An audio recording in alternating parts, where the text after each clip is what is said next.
En 2024, un sondage YouGov disait que 8 Français sur 10 ont déjà pensé à tout quitter pour recommencer à zéro. 8 sur 10. Et oui, on a tous déjà eu cette pensée, changer de boulot, changer de ville, changer de vie, en se disant que ça serait la solution miracle. Ce fantasme a toujours existé, dans les films, les séries et plus récemment sur TikTok et Insta. Et toi, forcément, tu te compares. Leur vie paraît vibrante et la tienne parfois plus monotone. Alors tu te demandes, et si je recommençais à zéro ?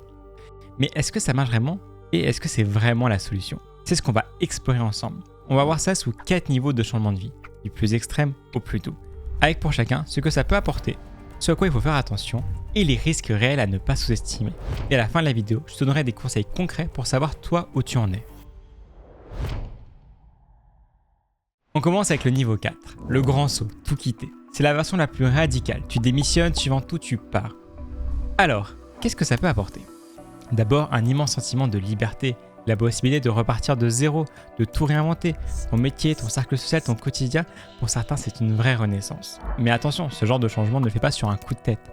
Avant de boucler tes valises, il faut tester. Par exemple, va passer plusieurs semaines dans la ville ou le pays qui t'attire, loue un Airbnb, et comme un local, fais tes courses, regarde si du travail, en bref, simule ta nouvelle vie avant de tout plaquer. Et puis, il y a la question de l'argent. Prévois une épargne solide, au moins 6 mois.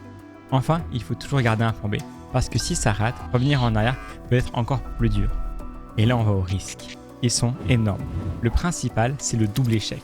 Si ton projet s'effondre, tu as perdu ton nouveau plan. Mais aussi la stabilité que tu avais avant. L'isolement, le choc culturel, les difficultés financières, tout ça peut transformer ton rêve en cauchemar. D'ailleurs, selon TF1 Info, 63% des Français ont quitté leur travail pendant le Covid et regrettent déjà ce choix.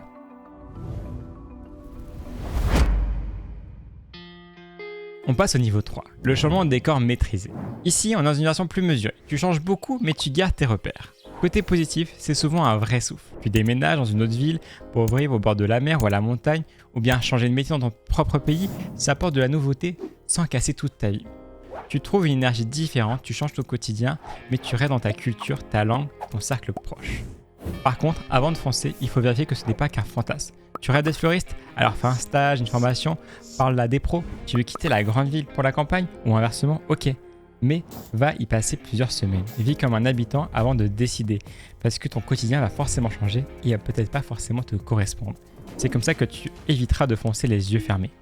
Mais là encore, il y a des risques. Le plus fréquent, c'est d'idéaliser ta nouvelle vie. Croire qu'un déménagement ou un nouveau job va tout résoudre. En réalité, ça pourrait te retourner face aux mêmes problèmes, mais avec un autre décor. N'oublie pas, même dans ton pays, un nouvel emploi ou une nouvelle ville demande un temps d'adaptation. Le niveau 2, c'est l'ajustement significatif. Ici, tu ne plaques rien d'un coup, mais tu modifies un gros élément de ta vie actuelle. Ça peut être puissant. Changer d'entreprise, mais garder ta ville. Déménager, mais garder ton job. Reprendre tes études tout en continuant à travailler. C'est le genre de changement ciblé qui parfois suffit à transformer ton quotidien. Mais il y a une condition, il faut identifier le vrai problème. Est-ce que c'est ton métier qui pèse, ton lieu de vie, ton rythme de travail ? Si tu changes le mauvais problème, tu ne règles rien, tu déplaces juste ton malaise ailleurs. Et les risques, c'est que ce type de changement est plus lent. Tu n'as pas le grand frisson de départ radical, alors tu peux avoir envie d'abandonner trop vite. Et puis même, si c'est juste un paramètre, ça reste exigeant. Un nouveau job ou un nouveau cadre de vie, ça prend du temps et de l'énergie.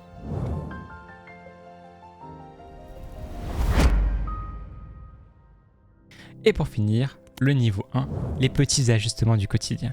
Pas de déménagement, pas de démission, juste améliorer ton quotidien.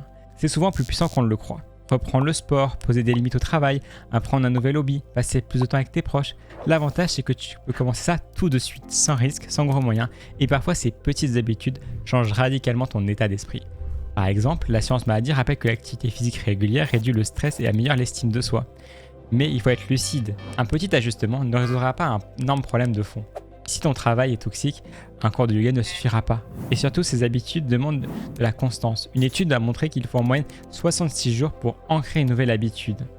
Le vrai risque, c'est d'abandonner avant de voir des résultats. Maintenant qu'on a vu ces 4 niveaux de changement de vie, comment savoir où on en est ? Avant de choisir ton niveau de changement, il faut déjà prendre du recul. Souvent, on a juste une impression vague, ma vie ne me convient pas. Mais il faut mettre des mots dessus. Première étape, l'autoprojection. Demande-toi, qu'est-ce qui me frustre le plus dans ma vie actuelle ? Qu'est-ce qui me fait le plus envie quand je regarde la vie des autres ? Et si rien ne change d'ici 5 ans, comment je me sentirais.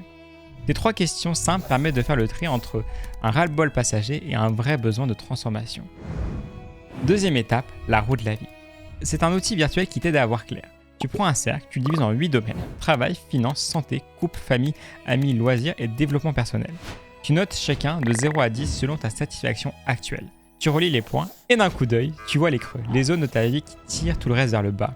Les coachs expliquent que cette visualisation augmente nettement la prise de conscience, aide à prioriser tes actions. Troisième étape, le Ikigai. C'est un concept japonais qui t'aide à trouver ton équilibre de vie. En gros, il croise 4 choses: ce que tu aimes, ce pourquoi tu es doué, ce dont le monde a besoin et ce pourquoi tu peux être payé. Ça paraît simple, mais quand tu mets ça noir sur blanc, tu comprends vite que ta vie actuelle est alignée ou si tu t'es égaré. Et enfin, des tests concrets. Le MBTI, test de Hollande, bilan de compétences en ligne, etc. Ce sont des outils importants mais utiles. Ils donnent des pistes auxquelles tu n'aurais peut-être jamais pensé. Par exemple, tu crois détester ton métier, mais le test relève que c'est l'environnement qui te bloque, pas les compétences. Ou inversement, que tu es en total décalage avec ce que tu fais aujourd'hui et avec ce que tu aimes.